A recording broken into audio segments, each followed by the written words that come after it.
Hi, I'm Jeff Stokes. Welcome to Jeff's Daily Dose of Encouragement. Today I want to encourage you about effective prayer. In James 5 verse 16 it says the effective fervent prayer of a righteous man avails much. And I want to show you the effective fervent prayer of a righteous woman. I've started reading 1 Samuel, and we get in chapter 1, starts straight off with the story that goes into Hannah, who was childless, and her impassioned prayer is quite amazing. And what happens with that, I'll just read the scriptures and then we'll go from there. And from verse 9 in chapter 1 of Samuel it says, "So Hannah rose up after they had eaten in Shiloh, and after they had drunk.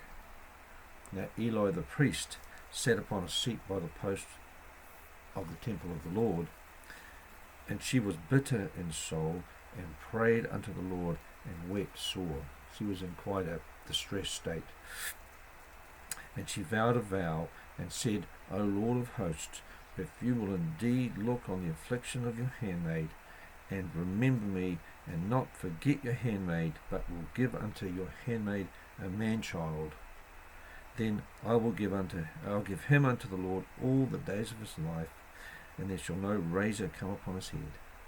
And it came to pass, as she continued praying before the Lord, that Eli marked her mouth. Now Hannah, she spoke in her heart, only her lips moved, but her voice was not heard. Therefore Eli thought she had been drunken.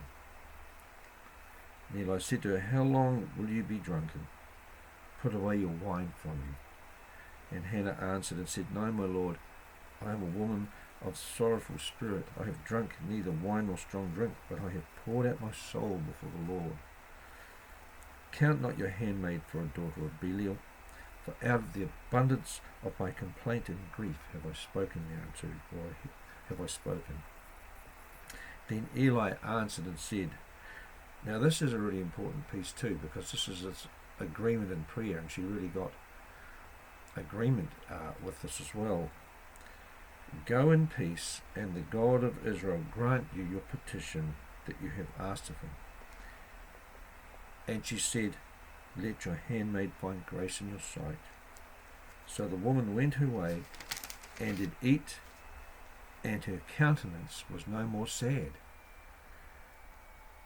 Now that's amazing, because not only did she pray such an impassioned prayer, but after she had prayed, and when Eli had then blessed her and also agreed in prayer with her and said, "May the Lord grant your petition," she had total peace.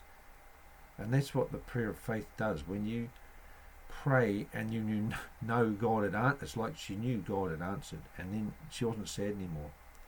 And then of course we know that the story is that it came to pass. She had a child soon afterwards. That's what true praying does. When you really pray, and when you really pray before the Lord and for something, and cry it out, and your heart is just, that's true intercession really. And then at the end of it, you have peace. You know God's heard you. That's true, effective, fervent prayer. And of course in James it gives the example of Elijah, who did the same thing. So that's my encouragement for you today about effective prayer. If you don't know the Lord Jesus Christ, if you confess with your mouth the Lord Jesus and believe in your heart that God raised him from the dead, you will be saved. For whosoever shall confess that Jesus is the Son of God, God dwells in him, and he in God. And if you truly and honestly pour out your heart to God, he will answer your prayers. God bless you. Have a great day.